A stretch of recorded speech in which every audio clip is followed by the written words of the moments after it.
అందరికీ సాయంకాల శుభాకాంక్షలు అండి. I think I should wish you all Advent greetings as well. Good evening తో పాటు ఈ యొక్క అడ్వెంట్ గ్రీటింగ్స్ కూడా నేను చెప్పాల్సి ఉంటుంది. What a wonderful decoration and to welcome us into the Advent.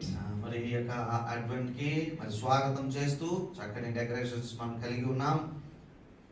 Okay, so thank you Livia for reading to us the scripture portion. మరి లివియాకు వందనాలు చెల్లిస్తున్నాను. చక్కగా మరి లేఖన భాగాన్ని చదివి వినిపించారు. So the scripture portion talks about the Advent season. ఈ యొక్క లేఖన భాగము మనం చదివింది విన్నాం కదా, ఇది ప్రభు రాకడ విషయమై ఇది మాట్లాడుతూ ఉంటుంది. And we've been waiting for the season all through the year. మరి సంవత్సరం అంతా కూడా ఈ యొక్క మరి పరిస్థితి లేదా ఈ వాతావరణం ఎప్పుడు వస్తుందా, ఈ సీజన్ కొరకు మనం ఎదురు చూస్తూ ఉంటాం. And once Christmas is over, we again wait for Christmas again. మరి ఈ యొక్క సీజన్ ఎంతలా ఎదురు చూస్తామంటే అయిపోయిన వెంటనే మరలా ఎప్పుడు వస్తుందా ఈ యొక్క వాతావరణము అనేటువంటిది మనం ఎదురు చూస్తూ ఉంటాం. So have you ever struggled through a season of waiting? So ఈ యొక్క కొన్ని వాతావరణ పరిస్థితులు లేదంటే ఋతువులు అంటారు. ఋతువులలో ఎప్పుడైనా మీరు ఎదురు చూసారా? ఎదురు చూసే ఋతువులు ఎప్పుడైనా మీరు విన్నారా? Do you feel stuck in that season of waiting? మరి ఎదురు చూసి ఈ ముందుకు కదలలేనట్టుగా అక్కడ స్టక్ అయిపోయినట్టుగా ఎప్పుడైనా అనిపించిందా మీకు? Are you stuck between God's work in the past and waiting for His promise in the future? మరి భవిష్యత్తులో ఆయన ఇవ్వబోయే వాగ్దానాలు అలాగే ఇంతకుముందు దేవుడు చేసిన విషయాల్లో పనుల్లో మరి ఈ రెండింటి మధ్యలో ఎక్కడైనా ఆగిపోయిన అనుభవం ఉండిందా? I think I am. మరి నా పరిస్థితి ఒక్కోసారి అట్లా ఉంటుంది. I am in a difficult situation. నా విషయంలో కొంచెం కష్ట పరిస్థితి ఉన్నది. I have been waiting for a very long time. మరి నేను కూడా చాలా నుంచి ఎదురు చూస్తూ ఉన్నాను. And this is something that I am unable to do anything by my own. మరి ఇది నా మటుకు నేను ఏదైనా చేసి దీన్ని తీరుస్తామంటే అది అవ్వటం లేదన్నట్టుగా. Sometimes I am surprised during this season. మరి ఈ యొక్క ఎదురు చూసే సమయంలో నాకే ఆశ్చర్యం అనిపిస్తూ ఉంటుంది. Sometimes I am worried. మరి కొన్నిసార్లు కలత కూడా చెందుతూ ఉంటాను. And sometimes I also wonder. కొన్నిసార్లు ఆశ్చర్యం కూడా అనిపిస్తూ ఉంటుంది. How could this be? ఇది ఎలా జరుగుతుందబ్బా? How long more? ఇంకా ఎంతకాలం ఎదురు చూపులు? I am praying. నేను ప్రార్థన చేస్తూ ఉన్నాను. I waited. మరి నేను ఎదురు చూస్తూ వచ్చాను. I am still praying. మరి ఇంకా ప్రార్థన చేస్తూనే ఉన్నాను. And I am still waiting. ఇంకా ఎదురు చూస్తూనే ఉన్నాను. While my circumstances didn't change, అయితే నా యొక్క చుట్టూ ఉన్న పరిస్థితులే మారలేదు కానీ but God has been working in me. మరి దేవుడు నాలో తన కార్యాన్ని జరిపిస్తూ ఉన్నాడు. Through this period, ఈ యొక్క ఎదురు చూసే సమయంలో I had multiple times of introspection, మరి నాకు నేను మరి హృదయ పరిశోధన చేసుకునే సమయాలు కలిగి ఉన్నాను. preparation and depending on God. మరి సిద్ధపడుతూ ఉన్నాను. దేవుడి మీద ఆధారపడుతున్న పరిస్థితి నేను కలిగి ఉన్నాను. God works in us while people wait. చూసారా, ప్రజలు ఎదురు చూసే సమయంలో దేవుడు కార్యములు చేయను. At times, మరి కొన్ని సమయాలలో the entire Christian life feels like a big season of waiting. మరి క్రైస్తవ జీవితాన్ని ఒకసారి పరిశీలిస్తే క్రైస్తవ జీవితం అంతా ఒక పెద్ద ఎదురు చూపు మరి ఋతువులా కనబడుతూ ఉంటుంది. And it is like that. మరి అలాగే అది ఉంటుంది. As Christians, మరి క్రైస్తవులుగా మనము we wait for God to answer our prayers, మన యొక్క ప్రార్థనలకు దేవుడు జవాబు ఇవ్వాలని ఎంతగానో ఆశపడుతూ ఉంటాం. to meet our daily needs, మరి మన యొక్క అనుదిన అవసరాల కొరకు ఆయన మీద ఆధారపడుతూ ఉంటాం. to heal us, మరి మనల్ని స్వస్థపరచమని అడుగుతూ ఉంటాం. and we wait for His direction. మరి ఆయన యొక్క నడిపింపు కొరకై ఎదురు చూస్తూ ఉంటాం. We wait for Him to change the hearts of those we love, మరి మనల్ని ప్రేమించే వారి యొక్క మరి హృదయాలు మారాలని మనం ఎదురు చూస్తూ ఉంటాం. and we are waiting for the coming of the Lord. మరి అలాగే ప్రభు యొక్క రాకడ కొరకు కూడా మనం ఎంతగానో ఎదురు చూస్తూ ఉన్నాం. That is an Advent. మరి ఆ ఎదురు చూపే, ఆ రాకడ కొరకు ఎదురు చూపే ఆ రాకడే అడ్వెంట్ అనిపించుంటుంది. So Advent means అడ్వెంట్ అంటే it is a fact of an event happening, మరి ఏదైనా ఒక సంఘటన జరిగే మరి విషయము, or a person arriving. లేకపోతే ఒక వ్యక్తి యొక్క రాకడ, అతడు చేరుకున్నాడు అనేటువంటి విషయము. Advent is looking forward మరి యొక్క రాకడ అనేటువంటిది ఈ ముందుకు ఎదురు చూపు అన్నమాట. ముందుకు ఎదురు చూపు, looking back, మరి అలాగే వెనుక చూపు కూడా ఉంటుంది. and wondering about the promises of God. మరి ముందు ఎదురు చూపులోను, ముందు చూపు, మరి వెనక చూపులోను దేవుని వాగ్దానాల విషయంలో మరి స్మరించుకోవడం ఉంటుంది. From the beginning to end. మరి ప్రారంభం నుండి చివరి వరకు ఈ మధ్యలో ఎదురు చూపు అనేది ఉంటుంది. Today I would like to talk about 3 types of Advent. ఈ సమయంలో నేను 3 రకాల మరి ఎదురు చూపుల రాకడల గురించి, అడ్వెంట్స్ గురించి నేను మాట్లాడాలని ఆశపడుతూ ఉన్నాను. We read one scripture about the Advent. మరి ఒక రాకడ కొరకు, ఒక అడ్వెంట్ కొరకు సంబంధించిన వచన భాగాన్ని ఇంతవరకే మనం చదివి ఉన్నాము.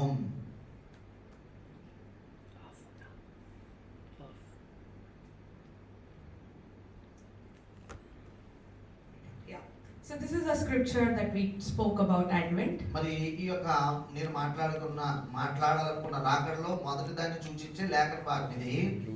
Is this the only scripture? మరి ఇది ఒకటేనండి ఆయన రాకడను సూచించే, ఆయన మొదటి రాకడను సూచించే లేఖనం ఇది ఒకటే ఉందా? But I would say the whole Bible talks about Advent.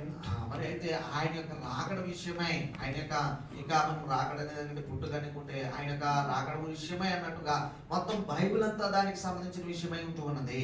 To understand Advent, మరి యొక్క అడ్వెంట్ అర్థం చేసుకోవడానికి first let us look back the fulfillment of promise. మరి దేవుడు చేసిన వాగ్దానాల నెరవేర్పును మనం చూద్దాము.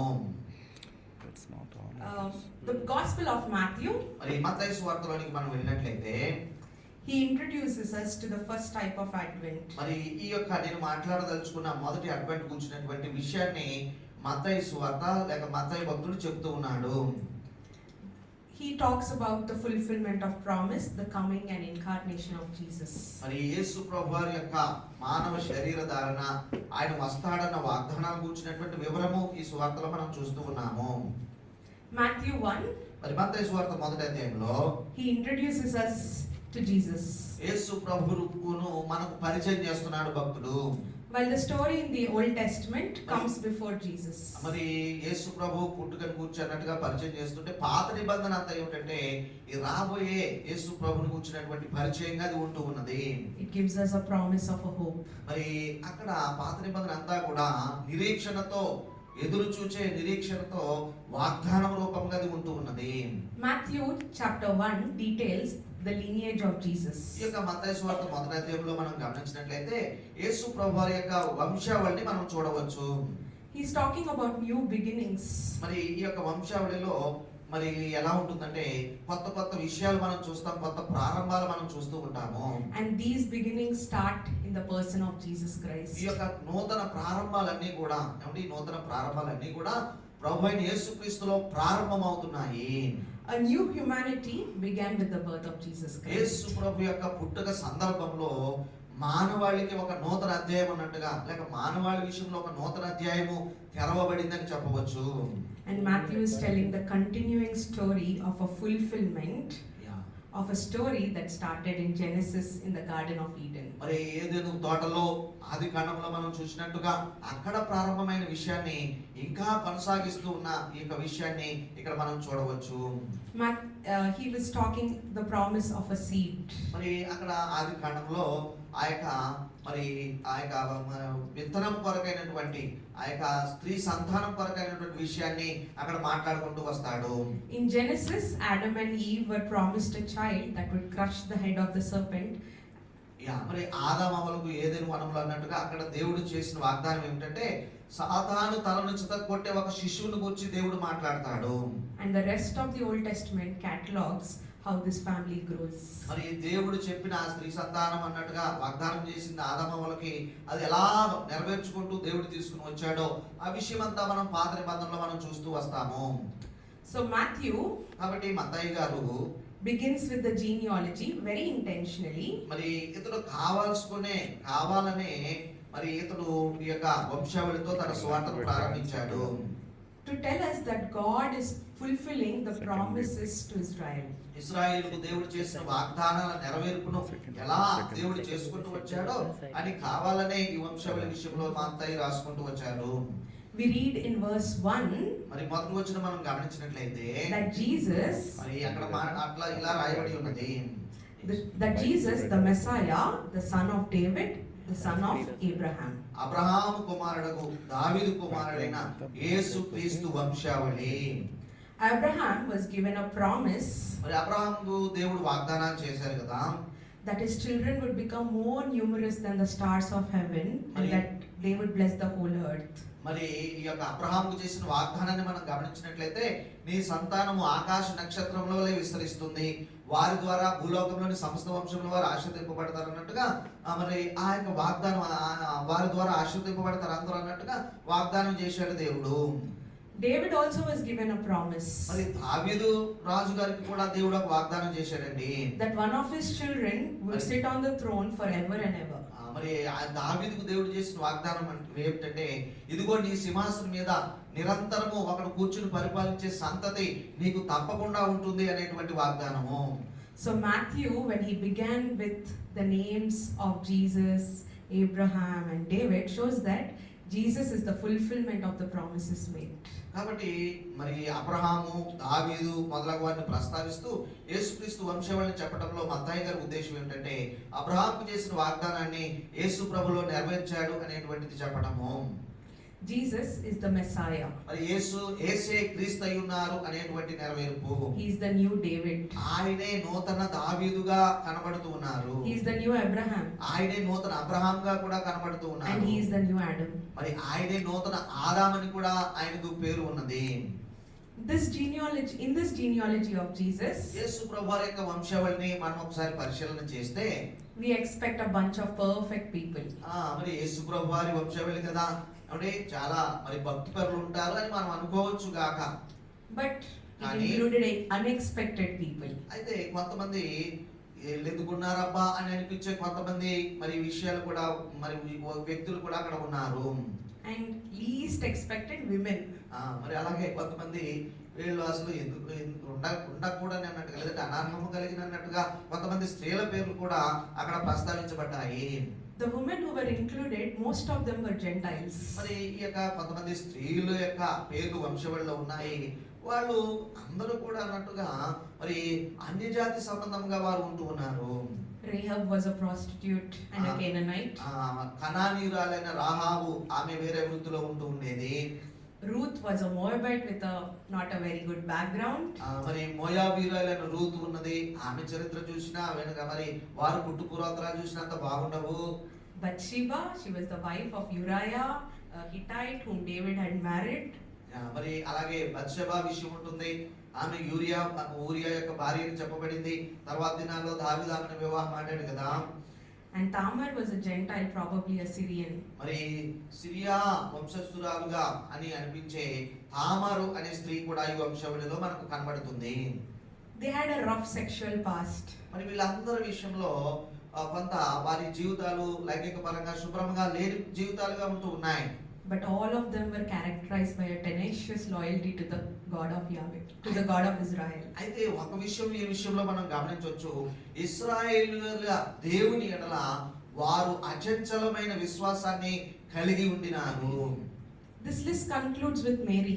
మరి ఈ యొక్క వంశావళిలో చివరికి వచ్చేటప్పటికి మరియ పేరు కూడా ప్రస్తావనకు వస్తుంది. She was a Jew. మరి ఆమె యూదురాలు. But she was pregnant before marriage. మరి ఆ మరియను గురించి చెప్పబడిన విషయం ఏమిటంటే, ఆమె ప్రదానం చేయబడిన తర్వాత వివాహం కాకమునుపే ఆమె గర్భవతిగా ఉండెను. Probably she was known all through her life as a woman who was pregnant before marriage. Mariya పేరు వినగానే లోకమంతా ఏం గుర్తు చేసుకుంటుందంటే, మరి వివాహమునకు ముందే శిశువును కలిగి ఉన్న స్త్రీ అని లోకమంతా సాధారణంగా అనుకుంటూ ఉంటారు. It is into this family line that Jesus was born. ఇట్లాంటి నేపథ్యాలు ఉన్న మరి కుటుంబ నేపథ్యాలున్న వంశావళిలోని కన్నట్టుగా, కుటుంబంలోని కన్నట్టుగా ప్రభువైన యేసుక్రీస్తు జన్మించారు. Jesus came to save and restore what sin stole. మరి పాపం ఏదైతే మానవాళి నుండి దోచుకున్నదో దానిని తిరిగి సమకూర్చడానికి మరి యేసు ప్రభు పుట్టినారు. He came so that the world and all of us can be saved. లోకమంతయు ఆ మాటకొస్తే మనమందరం కూడా రక్షించబడాలనే ఉద్దేశంతో యేసుక్రీస్తు వచ్చినారు. And so now we have Jesus. కాబట్టి ఇప్పుడు మనకు యేసు ప్రభు ఉన్నారు. Fully God. మరి ఆయన సంపూర్ణ దేవుడై ఉన్నారు. Because he was conceived by the Holy Spirit. ఎందుకంటే ఆయన జన్మము పరిశుద్ధాత్మ వలన కడుపున పడ్డాడు కదా.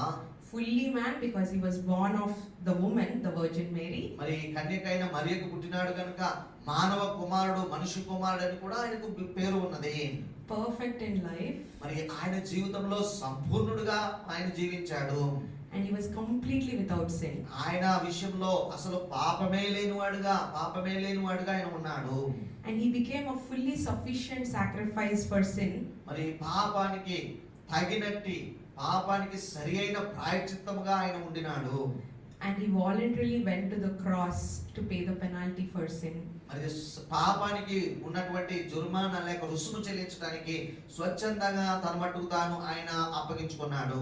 He died and rose in our place so that we can live. మరి మనము జీవించాలన్నట్టుగా మనము చనిపోవలసిన స్థానంలో ఆయన చనిపోయినాడు. Through the genealogy of Jesus, యేసు ప్రభువారి యొక్క ఈ వంశావళి మనం గమనిస్తే we see that God fulfills his promises despite human failures. కాబట్టి ఇక్కడ కొంతమంది వ్యక్తుల జీవితాల్లో విఫలతలు ఉండినప్పటికీ దేవుడు తన యొక్క వాగ్దానాన్ని ఎలా నెరవేర్చుకుంటూ వచ్చాడో మనం ఇక్కడ వంశావళిలో విషయంలో చూడవచ్చు. In fact, nobody in the genealogy of Jesus was perfect. మరి ఆ మాటకు వస్తే ఈ వంశావళిలో చెప్పబడిన వ్యక్తులలో ఎవరో కూడా ఇతడు చాలా పరిశుద్ధుడండి లేక పరిపూర్ణుడండి అని చెప్పే పరిస్థితి కనబడటం లేదు. All have failed. మరి అందరూ కూడా విఫలమైన వారే. But we see the faithfulness of God in this genealogy. అయితే ఈ యొక్క వంశావళి విషయంలో దేవుని యొక్క విశ్వాస్యతను మనం గమనించవచ్చు. We are also in a world like this. మరి మనం కూడా జీవిస్తున్న లోకం అలాగే ఉంది కదండి. Where we are let down. మనము కొన్నిసార్లు కించపరచబడుతూ ఉంటాం. We are humiliated. మరి అపహాస్యం చేయబడుతూ ఉంటాం. Categorized. మరి పేర్లు పిలువబడుతూ ఉంటాం. Branded. మరి పేర్లు పెడతారు. And people make promises to us but don't keep them. అయితే కొంతమంది కొన్నిసార్లు మనుషులు మనకు వాగ్దానాలు చేస్తారు కానీ వాటిని నిలబెట్టుకోలేని లోకంలో మనం ఉంటూ ఉన్నాము. We live in a world full of disappointments. మరి కొన్నిసార్లు మరి అనుకున్నది జరగక ఎంతో నిరాశలో కూరుకుపోయే ఈ లోకంలో మనం జీవిస్తూ ఉన్నాము. And maybe as I'm talking, maybe you're thinking of the disappointments you have in your life. ఈ మాటలో నేను మాట్లాడుతూ ఉండగానే బహుశా మీ జీవితంలో ఏదైనా మరి నిరాశ నిస్పృహల గురించి మీకు ఆలోచన చేసుకుంటూ ఉన్నారేమో ఈ సమయంలోనే. But God remains faithful to his promises. అయినప్పటికీ ఒక విషయం మీరు జ్ఞాపకం చేసుకోండి, వాగ్దానం చేసిన దేవుడు నమ్మదగిన వాడు అనేటువంటిది. Jesus is the answer to all the promises he gave to Israel. ఇశ్రాయేలు ప్రజలకు దేవుడిచ్చిన వాగ్దానాలన్నిటి నెరవేర్పు యేసుక్రీస్తు ద్వారా అది నెరవేర్చబడుతూ ఉన్నాయి. The sins of Israel could not outnumber the promises of God. ఇశ్రాయేలు ప్రజలు ఎంతో పాపం చేశారు, అయినప్పటికీ దేవుడి వాగ్దానములను అవి మార్చలేకపోయినాయి. And our sins too cannot outnumber the promises of God. మరి అలాగే మన జీవితాలలో పాపం ఉండినప్పటికీ దేవుడు చేసిన వాగ్దానాల కంటే ఈ పాపము పై పెంచుకు రాలేదు. If God was faithful to the Israelites, ఇశ్రాయేలు ప్రజల విషయంలో నమ్మకస్తుడిగా ఉండిన దేవుడు God is faithful to us as well. మన విషయంలో కూడా నమ్మకత్వాన్ని రుజువు చేస్తాడు లేక నమ్మకస్తుడిగా ఉంటాడు. He is faithful to the most unexpected people like us. మరి మనలాంటి అసలు అర్హతే లేని వారికి అన్నట్టుగా ఆయన నమ్మకస్తుడిగా తన నమ్మకత్వాన్ని కాపాడి మరి చూపిస్తూ వస్తున్నాడు. Like I mentioned earlier, ఇంతకు ముందు నేను మాట్లాడినట్టుగా Advent includes looking back and looking forward, looking at wonder of the promises of God from beginning to end. మరి ప్రారంభం నుండి చివరి వరకు అన్నట్టుగా దేవుడి వాగ్దానాల ఆశ్చర్యము, అలాగే అడ్వెంట్ లో వెనకకు చూచుట అలాగే ముందుకు చూచుట విషయాలు కూడా ఇమిడి ఉన్నవనేది నేను ముందే ప్రస్తావించాను. We just saw a promise fulfilled. మరి ఇంతవరకు మాట్లాడింది అనుకున్న దాంట్లో దేవుడు కొన్ని వాగ్దానాలు ఎట్లా నెరవేర్చాడో మనం చూసుకుంటూ వచ్చాము. Let us look forward to the fulfillment of a promise yet to come. మరి అయితే నెరవేర్చవలసిన మరొక వాగ్దానం విషయంలో ఆ విషయాన్ని కూడా కొంత పరిశీలన చేద్దాము. I am talking about the second type of Advent. మరి రెండవ రకపు రాకడ గురించి నేను మాట్లాడుతూ ఉన్నాను ఈ సమయంలో. The second coming of Jesus. అదేమిటో కాదండి, మన ప్రభువైన యేసుక్రీస్తు యొక్క రెండవ ఆగమనము లేక రెండవ రాకడ. We are all waiting for the coming of Jesus. ప్రభువైన యేసుక్రీస్తు యొక్క రాకడ కొరకు మనందరం కూడా ఆశతో ఎదురు చూస్తూ ఉన్నాము. We are waiting with full anticipation that God's kingdom will be established. దైవ రాజ్యము మరి స్థిరపరచబడుతుంది, అది స్థాపించబడబోతుంది అని ఎంతో ఆశతో మనందరం ఎదురు చూస్తూ ఉన్నాము. Jesus Christ, ప్రభువైన యేసుక్రీస్తు is the eternal reigning king. మరి ఆయన నిత్యము పరిపాలించువాడై ఉన్నాడు. He is telling, I am coming soon. మరి ఆ యొక్క మహారాజు అయినటువంటి నిత్యరాజు అయినటువంటి ప్రభువే ఇదిగో నేను త్వరగా వస్తున్నానని చెప్తూ ఉన్నాడు. And as we read the book of Revelation, ఈ యొక్క ప్రకటన గ్రంథము మనం చదువుతూ ఉన్నప్పుడండి that book paints a very picture of a very peaceful future that we will see. మరి ఈ యొక్క గ్రంథం అంతట్లో రాబోయే లోకం యొక్క మరి శాంతి సమాధానకరమైన వాతావరణం ఎలా ఉంటుందో ఈ గ్రంథంలో వివరించబడింది. It will be a place where all suffering ends. మరి అక్కడ మరి ఈ యొక్క బాధలు కష్టాలు అనేవి అక్కడ ముగింపుగా ఉంటాయి అనేటువంటిది మనం చూస్తూ ఉంటాం. Though we see so many judgments, మరి అక్కడ కొన్ని తీర్పులు కూడా ప్రకటించబడ్డాయి ఈ గ్రంథంలో. we see a new heaven and a new earth. మరి నూతన ఆకాశము నూతన భూమి కలగబడజేయటము మరి సమకూర్చబడటం ఈ గ్రంథంలో మనం చూస్తూ ఉంటాము. And the enemy is completely defeated. మరి అలాగే శత్రువు మరి పూర్తిగా ఓడించబడి బంధించబడటం అనేటువంటి విషయాన్ని కూడా మనం చూస్తూ ఉంటాము. With the second coming of Jesus, ప్రభువైన యేసుక్రీస్తు యొక్క ఈ రెండవ రాకడ విషయంలో it is not the end, మరి అది ముగింపు అని అనడానికి లేదు, but it is the beginning where we find life as it always intended to be. మరి జీవితాన్ని ఎలా ఉండాలని దేవుడు కోరాడో ఆ జీవితంలోనికి మనము ప్రవేశించే ఆ పరిస్థితి ఈ యొక్క రెండవ రాకడ విషయంలో ఉంటుంది. There will be no more sin, అక్కడ పాప ప్రసక్తే లేదు, no more death, మరి మరణం లేదు, no more tears, మరి కన్నీరు లేదు, no conflict, మరి అక్కడ వివాదములు లేవు, no pain, మరి బాధ లేదండి, and no war. అలాగే యుద్ధాలు కూడా అక్కడ ఉండవు. And we all will be transformed to be like Jesus. మరి మనందరం కూడా ప్రభువు యొక్క స్వరూపంలోనికి మార్చబడతాము. We shall be like him because we will be with him. ఆయనతో పాటు ఉంటాం కాబట్టి ఆయన ఎలా ఉన్నాడో అలాగే మనం కూడా మార్చబడి ఆయనతో ఉంటాము. We will see him truly as he is in his full glory. మరి ఆయన యొక్క సంపూర్ణ మహిమ ప్రశస్తతలో ఆ యొక్క ప్రకాశంలో ఉన్నట్టుగా ఆయన ఉన్న మహిమలో ఆయనను చూస్తూ ఉంటాము. And that will be our most transforming experience that we will ever have. మరి మనము కలిగి ఉండగలిగిన అతి శ్రేష్టమైన అనుభవం ఏదైనా ఉన్నదంటే అది ఇదేనండి. Are you imagining that beautiful reality as I'm talking? మరి నేను మాట్లాడుచుండగా ఆ యొక్క వివరాన్ని ఏదైనా మీరు ఊహించగలుగుతూ ఉన్నారా? ఆ యొక్క ప్రశస్తమైన ప్రకాశమైన ప్రభు స్వరూపాన్ని అన్నట్టుగా ఊహించగలుగుతూ ఉన్నారా? And there we will be a kingdom of priests from every tribe and language and people and nation united by the blood of Jesus.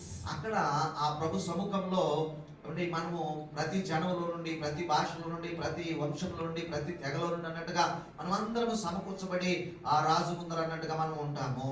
We will all live joyfully forever in the presence of God. ప్రభు యొక్క సముఖంలో సంతోషంతో మనము ఇక నిరంతరము లేక నిత్య జీవం అన్నట్టుగా అక్కడ జీవిస్తూ ఉంటాము. And there we will reside with perfect communion with God. మరి దేవుడితో సంపూర్ణ సహవాసాన్ని కలిగి ఉంటూ అక్కడ మనం జీవించబోతూ ఉన్నాము. Is this something that you hope for? మరి ఇట్లాంటి ఒక మరి ఈ పరిస్థితి రావాలని మీరు ఎదురు చూస్తూ ఉన్నారా?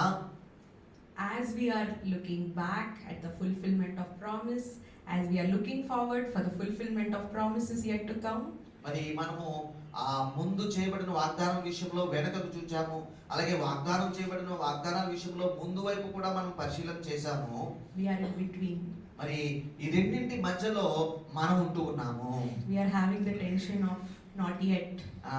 ఇంకెప్పుడబ్బా ఇంకా రాలేదా అనేటువంటి ఆ యొక్క ఒత్తిడి సమయంలో మనం ఉంటూ ఉన్నాము. We have to wait. మరి ఎదురు చూపు లేక వేచి ఉండటం అనేది మన పని ఉన్నది. And there's more yet to come. మరి ఎదురు చూస్తే ఎంతో రాబోతూ ఉన్నది. We are placed in the gap మరి ఒక ఖాళీలో మనం ఉంటూ ఉన్నాము. between God's work in the past and the promise for future. మరి దేవుడు ఇంతకు ముందు నెరవేర్చిన వాగ్దానాల విషయంలో ఇక చేయబోతానన్న వాగ్దానాల విషయము మధ్యలో అన్నట్టుగా ఈ యొక్క ఖాళీలో మనం జీవిస్తూ ఉన్నాము. The period between first coming and the second coming of Jesus. మరి ప్రభువైన యేసుక్రీస్తు యొక్క మొదటి రాకడకును ఆయన రాబోయే వాగ్దానం చేసిన రెండవ రాకడకును మధ్యలో మనం జీవిస్తూ ఉన్నాము. And it is in this gap మరి ఈ యొక్క ఖాళీ ప్రదేశంలో అన్నట్టుగా ఈ స్థలంలో that we experience a third type of advent. ఈ యొక్క మధ్యలో ఎదురు చూచే ఈ సమయంలో ఒక మూడవ రకమైన రాకడ కూడా ఉన్నదండి. This is this Advent we experience when we believe in Jesus. ఈ యొక్క రాకడ ఏమిటంటే ఏమండి, మనము ప్రభువైన యేసుక్రీస్తును అంగీకరించినప్పుడు మన అనుభవంలోనికి వచ్చేది. Jesus comes into our lives in a spiritual way ప్రభువైన యేసుక్రీస్తు మన జీవితాల్లోనికి ఆత్మీయ రూపంగా ఆయన వస్తూ ఉన్నాడు. through someone called the Holy Spirit. పరిశుద్ధాత్ముని ద్వారా అది సాధ్యపరుస్తూ ఉన్నాడు. He is God who lives within believers. మరి పరిశుద్ధాత్ముడు దేవుడై ఉండి విశ్వాసులలో ఆయన నివాసం చేస్తూ ఉన్నారు. And our fellowship with God is restored by grace through faith. మరి విశ్వాసం ద్వారా కృపను బట్టి దేవునితో తెగబడిన సంబంధము మరి తిరిగి సమకూర్చబడుతూ ఉన్నది. Through him ఆయన ద్వారా the divine image of God is being restored in us. మరి మనలో దైవిక స్వరూపం ఏదైతే దేవుడు నిర్ణయించి ఉన్నాడో అది మరి సమకూర్చబడుతూ ఉన్నది, తిరిగి సమకూర్చబడుతూ ఉన్నది. And the curse is being reversed. మరి శాపం ఏదైతే ఉన్నదో అది విరగొట్టబడుచు ఉన్నది. This is the reality for us believers today. మరి ఈ రోజున ఒక విశ్వాసిగా నీ విషయంలో నా విషయంలో ఇదే జరుగుతున్న పని. So Jesus కాబట్టి ప్రభువైన యేసుక్రీస్తు is both a future hope and a present comfort. కాబట్టి ఈ మాటలని చెప్పిన తర్వాత ప్రభువైన యేసుక్రీస్తు ఎలా ఉన్నారంటే ఏమండి, ఈ ప్రస్తుత కాలంలో ఆదరణగా ఉన్నారు, రాబోయే కాలంలో నిరీక్షణగా కూడా ఆయన ఉన్నారు. As we seek the truth and wait in hope, మరి మనము ఈ యొక్క సత్యాన్ని తెలుసుకొని నిరీక్షణతో ఎదురు చూస్తూ ఉండగా we see glimpses of his glory as he continues to work in and through his people today. మరి ఈ రోజున ఆయన భక్తులైనటువంటి వారి ద్వారా ఆయన పని చేస్తున్న తీరును చూసి మనము ఆయన విషయాన్ని అక్కడ కొంచెం మట్టుగా రుచి చూసినట్టుగా అన్నట్టుగా కొంచెం మనము అనుభవంలోనికి తెచ్చుకుంటూ ఉన్నాము. When God answers not yet, మరి ఈ యొక్క విషయంలో దేవుడు ఇంకా జవాబు ఇవ్వలేదు, ఇంకా ఇయ్యలేదా అని ఎదురు చూసే సమయంలో and if we are disappointed, మరి నిరాశపడే పరిస్థితి వచ్చినప్పుడు he strengthens our faith. మరి ఆ సమయం నిరాశ కలిగినప్పుడు మన విశ్వాసాన్ని తట్టి లేపి బలపరుస్తూ ఉన్నాడు. And increases our dependence on him. మరి అలా చేసి మనము దేవుని మీద ఆధారపడాలనే విషయాన్ని ఆయన ప్రోత్సహిస్తూ ఉన్నాడు. While we wait, మనం ఎదురు చూస్తూ ఉన్న సమయంలో he works in us. మనలో ఆయన కార్యములు చేస్తూ ఉన్నాడు. He calls us to action. మరి మనము ఏదో ఒకటి చేయాలని ఆయన మనల్ని పిలుస్తూ ఉన్నాడు. To put our faith in God's promises and not people. ప్రజల మీద కాదు కానీ దేవుని మీదనే, దేవుని వాగ్దానాల మీదనే ఆనుకోమన్న ఒక మరి విషయాన్ని ఆయన మనకు చెప్తూ ఉన్నాడు. To make Jesus known, మరి యేసు ప్రభువును తెలియపరచాలని and share the hope wherever he placed us. మరి మనం ఎక్కడైతే ఉన్నామో అక్కడ ప్రభు మనలో కల్పిస్తున్న నిరీక్షణ గురించి మాట్లాడాలని ఆయన కోరుతున్నాడు. What do you face this Christmas Advent? కాబట్టి ఈ యొక్క క్రిస్మస్ అడ్వెంట్ సమయంలో నీ పరిస్థితి ఎలా ఉన్నది? As we are waiting in the gap between God's work in the past and looking forward for the fulfillment of promises. మరి దేవుడు నెరవేర్చబోయే వాగ్దానాలకును ఇంతవరకే నెరవేర్చిన వాగ్దానాలకును మధ్యలో ఎదురు చూస్తూ ఉన్న వారమైన మనకు the world threatens to steal our joys of the current day with anxiety and worry. మరి ఎదురు చూస్తూ నిరీక్షణతో ఆదరింపబడి ఉండాల్సిన మనల్ని ఈ లోకము ఆతృత పెడుతుంది, కంగారు పెడుతుంది, మన సమాధానాన్ని దొంగిలిస్తూ ఉంటుంది. But there is hope. అయితే మరి వాగ్దానం ఏమిటంటే మనకు ఒక నిరీక్షణ కలదు. Isaiah 9 chapter 6 to 7 promises that our hardships are only temporary. చూసారా, ఈ యొక్క మనం చదువుకున్న వాక్య భాగం యెషయా 9:6-7 వచనాల్లో మనం చూస్తూ ఉన్నట్లయితే మనము ఎదుర్కోబోయే లేదంటే మనము నడుస్తున్న పరిస్థితులు, కఠిన పరిస్థితులు ఇవి తాత్కాలికమే అనేటువంటిది మనం గమనించవచ్చు. Because in Jesus there is peace. ఎందుకంటే ప్రభువైన యేసుక్రీస్తులో అసలు సిసలైన సమాధానం వాగ్దానం చేయబడింది. We look forward with expectation to an eternity without conflict or pain. మరి బాధ గాని వివాదం గాని లేని ఒక సమాధాన స్థితి రాబోచున్నదని మనం ఎదురు చూస్తూ ఉన్నాము భవిష్యత్తులో. During Christmas, ఈ యొక్క క్రిస్మస్ సందర్భంగా we get a glimpse of Christ's eternal kingdom. మరి క్రీస్తు యొక్క నిత్యరాజ్యం యొక్క ఆ యొక్క రుచి అన్నట్టుగా కొంచెం గ్లింప్సెస్ అన్నట్టుగా అవి మనకు కనబడుతూ ఉంటాయి. As we see the decorations, మరి చూసారా ఈ యొక్క మరి అలంకరింపబడిన విధానం చూడండి. we will experience the awe that we will see when we see Jesus in full glory. మరి ఆయనను తన పూర్తి మహిమలో చూచే దానికి ఇక్కడ మనం చేసుకునే డెకరేషన్స్ ఇవన్నీ కూడా మన వాతావరణం అంతా కూడా కొంచెము ఆ యొక్క మరి రుచి చూపించినట్టుగా ఇది ఉంటూ ఉన్నది. Let us marvel at the beauty of the decorations. కాబట్టి ఈ యొక్క డెకరేషన్ చూసే మనం ఎంతో అబ్బురపడుతూ ఉన్నాం కదండి. Let us welcome him into our lives. కాబట్టి అబ్బురపడుతూ ఆ యొక్క సంతోష స్థితిలో ప్రభువైన యేసుక్రీస్తును మనం ఆహ్వానించుకోవాలి. Let us welcome him into our relationships. మరి మన యొక్క మనలోనికి మన సంబంధ బాంధవ్యంలోనికి ఆయనను ఆహ్వానించుకోవాలి. Let us enjoy the fellowship of family and friends. మరి కుటుంబస్తులతో స్నేహితులతో సహవాసాన్ని ఈ యొక్క ఋతువులో ఈ యొక్క వాతావరణంలో మనము మరి ఆస్వాదించాలి. Let us experience the generosity of giving and receiving gifts. అలాగే బహుమతులు ఇచ్చి పుచ్చుకోవాలన్న ఆ యొక్క ధారాళతను కూడా మనము అనుభవంలోనికి తెచ్చుకోవాలి. And yet set aside to worship the King. ఆ సంతోషం ఒక ప్రక్క, మరో ప్రక్క క్రీస్తు రాజును ఆరాధించే పరిస్థితి మరో ప్రక్క మనకు ఉండాలి. But what happens when the decorations are put away? అయితే ఈ యొక్క ఋతువు అయిపోతుంది, ఈ యొక్క సంతోషం అయిపోతుంది, డెకరేషన్స్ అన్ని కూడా మరి పక్కన తీసివేస్తే అప్పుడేంటి పరిస్థితి? Our everyday rhythms return. మరి పండగ వాతావరణం అయిపోయినాక ఇక రోజువారీ భారాలు పనులు అన్ని కూడా మన మీద పడుతూ ఉంటాయి కదా. We can still continue to experience the joy of Christmas. అటువంటి పరిస్థితుల్లో కూడా ఈ యొక్క క్రిస్మస్ సంతోషాన్ని ఆ రోజుల్లో కూడా మనము ఆనందించు వారముగా ఉండాలనేది విషయము. As we look forward to the coming of the kingdom of Christ. మరి క్రీస్తు యొక్క రాజ్యానికి ఎదురు చూస్తున్న మనమందరము కూడా let us trust in the promises of God. దేవుని వాగ్దానాల మీద నమ్మకం మనం ఉంచుకుందాము. Trusting that Jesus is with us every day in our lives. మన జీవితాల్లో అనునిత్యము ఆయన మనతోనే ఉన్నాడు అనే వాగ్దానాన్ని పూర్తిగా మనము నమ్మి విశ్వసిద్దాము. Let us participate with him with a sense of anticipation, purpose and hope. మరి నిరీక్షణతో, ఉద్దేశముతో, ఎదురు చూపుతో ఆయనతోనే మన సహవాసం ఉంటుందనే ఆశతో మనం ముందుకు వెళ్దాము. May God be with us. మరి ప్రభు దేవుడు మనతో ఉండును గాక, మనకు తోడై ఉండును గాక.